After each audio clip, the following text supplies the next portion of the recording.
121 जो मृतक हैं उन सभी की शिनाख्त हो चुकी है और पोस्टमार्टम की प्रक्रिया, जैसा जिलाधिकारी महोदय ने बताया, सभी की पूरी हो चुकी है।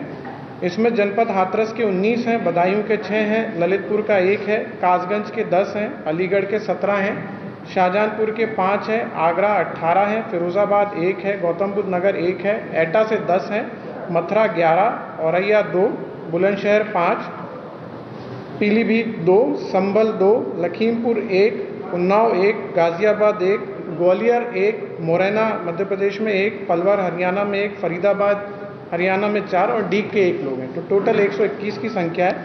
घटना की सूचना होते ही वरिष्ठ अधिकारियों को संज्ञानित होते ही वो तत्काल मौके पर पहुंचे और जनपद के सभी अधिकारियों के द्वारा जो प्रथम दृष्टया हम लोग के द्वारा जो काम चालू किया गया वो युद्ध स्तर पर बचाव और राहत कार्य किया और प्राथमिकता पे घायलों का इलाज कराना, समुचित इलाज कराना और मृतकों की शिनाख्त में पोस्टमार्टम अतिशीघ्र करा के सम्मानपूर्वक प्रक्रिया से मृतकों के शव परिजनों को सुपुर्द करने की कार्रवाई की गई। जैसा कि आप लोग को विदित है, इस घटना के संबंध में ऑनरेबल पीएमओ द्वारा 2 लाख रुपए की धनराशि और माननीय उत्तर प्रदेश शासन द्वारा 2 लाख रुपए की धनराशि जो मृतक हैं उनको दी गई है।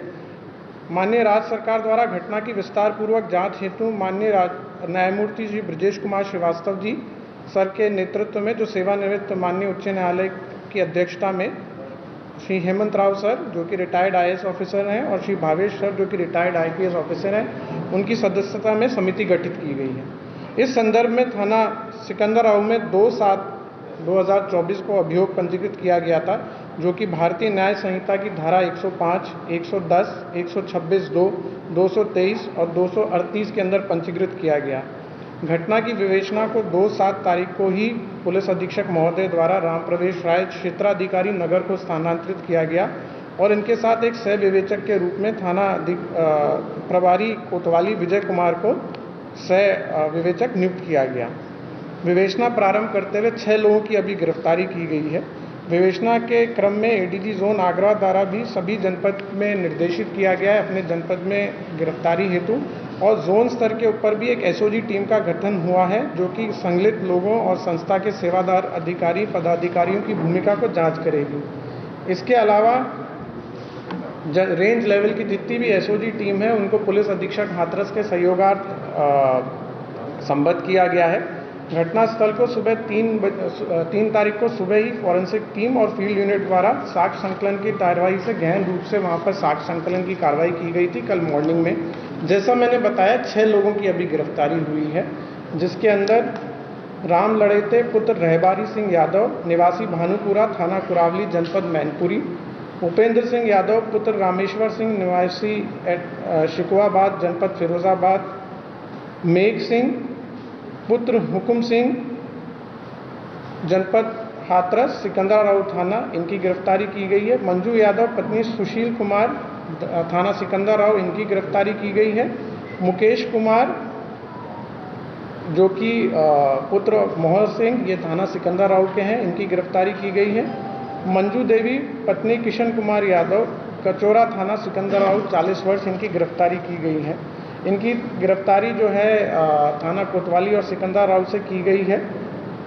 विस्तार पूर्वक जब इनसे अभी प्रथम दृष्टया हम लोग की पूछताछ हुई है तो इनके द्वारा बताया गया कि ये सभी लोग आयोजन समिति के अध्यक्ष हैं, समिति के मेंबर्स हैं और पूर्व में इनके द्वारा कई आयोजनों के अंदर भी पार्टिसिपेट किया गया है।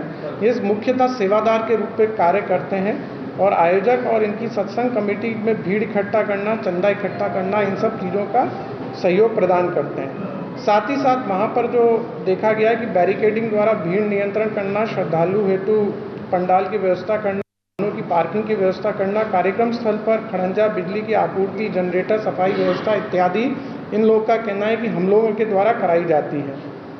वहाँ पर जो एक चीज़ आप लोगों ने भी देखा होगा, जो आपके वीडियोस आप लोग के पास आए, आपने भी देखा होगा कि उनके द्वारा ब्लैक कलर की डांगरी और जंगल वाली डांगरी और यूनिफॉर्म पहनी हुई थी। तो इनके द्वारा बताया गया है कि एकरूपता हेतु वहाँ पर पिंक ड्रेस दी जाती है, जिससे हम भीड़ को अपने हाथ से नियंत्रित करते हैं। बाबा के अनुयायियों के बारे में पता लगा कि उनके बारे में काफ़ी मान्यताएं हैं और बाबा के चरण रज लेने से बहुत सारे संकट दूर हो जाते हैं और हम लोग चरण जो बाबा की गाड़ी थी उसको काफिले को भीड़ से निकालने हेतु आगे पीछे दौड़ते हैं उस दिन भी बाबा की चरण रज के लिए भीड़ गाड़ी के आसपास आई, तो सेवादारों ने भीड़ को रोका और जैसे ही काफिला आगे निकला तो सेवादारों ने भीड़ को चरण रज होने के लिए अनियंत्रित छोड़ दिया। उसके बाद महिलाएं बच्चे एक दूसरे के ऊपर गिर गए। घटना जब हुई तो ये लोग मौके से फरार हो गए। इनके द्वारा वहाँ पर किसी प्रकार का कोई सहयोग वहाँ की पुलिस या प्रशासनिक व्यवस्था को नहीं दिया गया। एक बात जो और प्रकाश में आई कि वहाँ पर ये किसी भी व्यक्ति को वीडियो बनाने से रोकते थे। वह पुलिस प्रशासन को, जो अभी तक की हम लोग की पूछताछ और साक्ष्य संकलन है और जो वीडियो आप लोग के माध्यम से भी प्राप्त हुए, उसके अंदर देखा गया कि इनके द्वारा खुद ही अपने आप को भीड़ नियंत्रण का प्रयास किया जाता है और किसी प्रकार की पुलिस वहाँ पर या प्रशासनिक व्यवस्था को ये लोग एक तरह से अलाउ नहीं करते हैं। इनके अपने उसमें रिजर्वेशंस हैं। ये भी बात, जो मुख्य अभियुक्त हैं जो प्रकाश मधुकर हैं, उनके ऊपर 1 लाख की गिरफ्तारी का जोन लेवल के ऊपर आदेश किया जा रहा है। 1 लाख का जो पुरस्कार होता है वो घोषित किया जा रहा है। शीघ्र उनके एनबीडब्ल्यू की भी कार्रवाई की जाएगी और इसमें खास तौर से विवेचना में भी इस चीज़ को भी देखा जाएगा कि कोई आपराधिक षड्यंत्र किसी व्यक्ति द्वारा या किसी संस्था द्वारा तो नहीं है, ये किसी साजिश का तो हिस्सा नहीं था। तो ये टोटल, जैसा मैंने बताया, 6 लोगों की गिरफ्तारी हुई है। अलग अलग जगह के रहने वाले हैं वो लोग।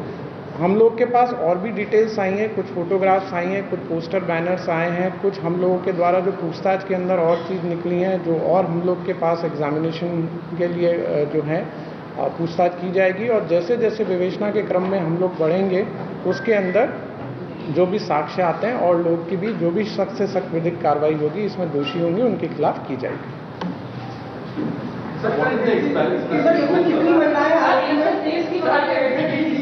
एक एक करके अभी 2 महिलाएं इसमें गिरफ्तार हुई हैं, 4 पुरुष हैं। सर, ये महिलाएं सेवादार थी?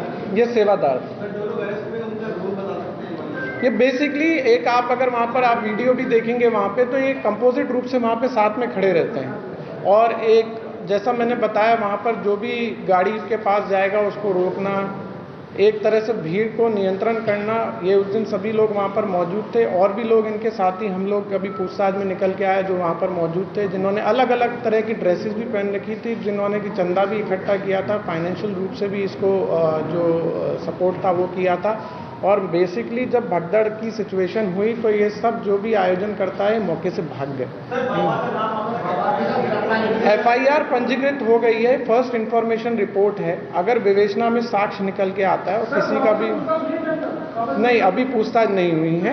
आप कांटेक्ट में हैं बाबा के? आप बात कर रहे हैं? जैसे हमारी विवेचना के अंदर हम लोग आगे बढ़ेंगे और अगर किसी का रोल, जैसा मैंने बताया, ये आज विवेचना का पहला दिन था। जो हमारा पहला दायित्व था जब घटना परसों हुई थी कि जल्दी से जल्दी लोगों को राहत देना, इलाज कराना और सीन ऑफ क्राइम को प्रिजर्व करना, ये किया गया। विवेचना का पहला दिन होते हुए कल रात से जो गिरफ्तारी पूछताछ की प्रक्रिया चालू की गई, उसके क्रम में 6 लोगों की गिरफ्तारी, जैसा मैंने बताया, वो की गई।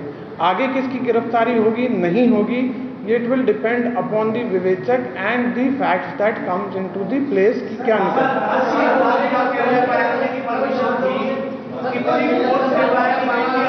देखिए, इस संदर्भ के ऊपर बहुत पहले भी हम लोग इस बारे में आप लोग को बता चुके हैं। और अब क्योंकि इस संदर्भ में, जैसा मैंने बताया, कि माननीय आयोग का गठन हो चुका है, जो कि ऑनरेबल जस्टिस के, रिटायर्ड जस्टिस की अध्यक्षता में है, वो इस पूरे घटना की गहन रूप से इंक्वायरी करेगी। कितनी भीड़ थी, कितनी आई थी, क्या संसाधन। मैंने बताया आपको कि अगर विवेचना में किसी का भी रोल निकल के आता है तो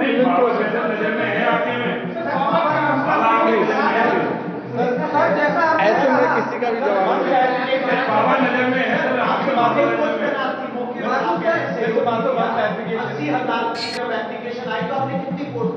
नहीं। फोर्स वहाँ पर तैनात की गई थी, वहाँ पर फोर्स की तैनाती थी। और इस संदर्भ के अंदर, जैसा मैंने बताया, माननीय आयोग का गठन हो चुका है। वहाँ पे ट्रैफिक पुलिस भी तैनात थी, वहाँ पे फायर की पुलिस भी तैनात थी, वहाँ पे सिविल पुलिस भी तैनात थी, वहाँ पे PSC भी तैनात थी।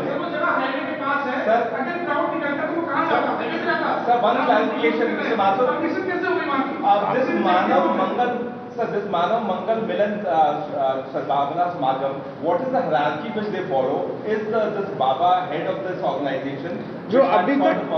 जो अभी तक जानकारी आई है वही हेड करते हैं, जो अभी तक की जानकारी है। हाँ। मैं अभी तक की जानकारी आप लोगों से शेयर कर रहा हूँ, ठीक है? बाबा आपकी नजर में है सर? सर ऑर्गेनाइजेशन मैंने बताया विवेचना में अगर कोई चीज निकल, अगर जरूरत पड़ेगी तो पूछताछ की जाएगी, आवश्यकता पड़ेगी, we will do in the course of investigation. It is too early to say और कमेंट कि जो है उनका रोल है कि नहीं है। एफआईआर के अंदर वो नेम्ड नहीं है। एफआईआर में रिस्पॉन्सिबिलिटी आयोजक की होती है। आयोजक की रिस्पॉन्सिबिलिटी फ्रेम करते हुए उनको नेम्ड किया गया। 1 लाख रुपए का रिवार्ड उनके ऊपर करा जा रहा है, उनका एमबीडब्ल्यू इशू कराया जा रहा है। जो उनके साथ ऑर्गेनाइजिंग कमेटी के अंदर थे, जो सेवादार थे, जिन्होंने भीड़ को वहाँ रोकने का प्रयास किया, जो वहाँ मौके से भाग गए, जिन्होंने पुलिस प्रशासन को सहयोग करने में किसी प्रकार की मदद नहीं की, उन लोगों का रोल डिसाइड करते हुए हम आगे प्रोसीड कर रहे हैं।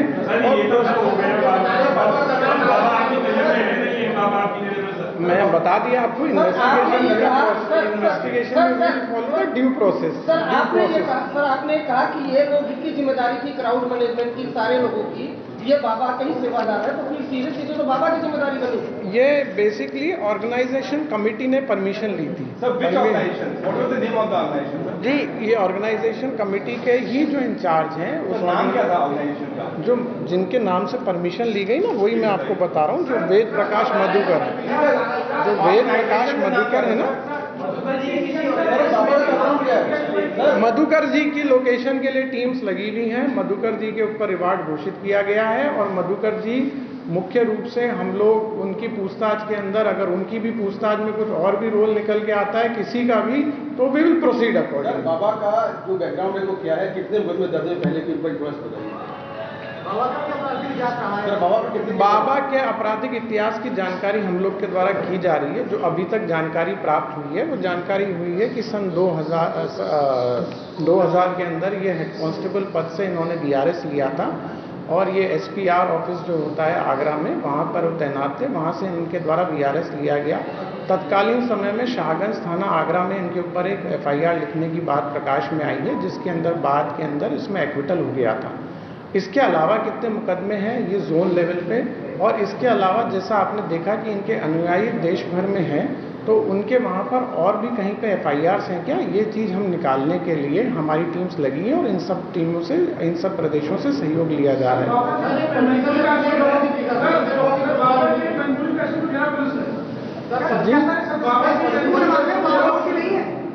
जी, मैंने तो बिल्कुल ये नहीं कहा कि कोई दोषी है नहीं है। मैंने कहा है कि investigation is under way. Investigation as we proceed, if some investigation provides evidences, मुख्य अभियुक्त की गिरफ्तारी के अंदर और भी चीज निकल के आती है तो वी विल प्रोसीड। आज जो है हम लोगों ने 6 लोगों की गिरफ्तारी की गई है, क्योंकि इस चीज को लेके अलग अलग भ्रामक सूचनाएं चल रही थी कि पुलिस गिरफ्तारी नहीं कर रही है या पुलिस की गिरफ्तारी की संख्या इतनी है या इतनी महिलाएं हैं।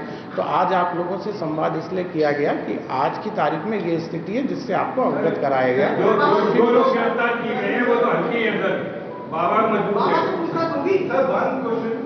Was Baba head of the organization which sought permission for this event? Yes. Permission इनके नाम से नहीं ली गई। ठीक है, परमिशन इनके नाम से नहीं ली गई। ठीक है, thank you. This is sir आप खुद ही कह रहे हैं कि इन लोग की जिम्मेदारी होती थी क्राउड मैनेजमेंट की, तो इन्हीं की जिम्मेदारी बाबा की। पुलिस की लापरवाही और प्रशासनिक व्यवस्था हेतु ही न्यायिक आयोग का गठन किया गया है, जो कि इस बारे में तस्दीक करेगा। आयोग शीघ्र यहाँ पर विजिट करने वाला है, नंबर 1। नंबर 2, उसकी जो मैंडेट है उसके अंदर ये भी एसओपी है कि भविष्य के अंदर इस तरह की घटनाएं ना हो, उसके लिए कैसे कदम उठाने हैं, क्या समुचित व्यवस्था करनी है। तो मैं ये आपसे कह ही नहीं रहा हूँ कि पुलिस की लापरवाही है या नहीं है। इस संदर्भ में माननीय आयोग जो भी रिपोर्ट सबमिट करेगा उसके आधार पर निर्णय लिया जाएगा। For more such videos, subscribe to the NewsX YouTube channel, hit the bell icon.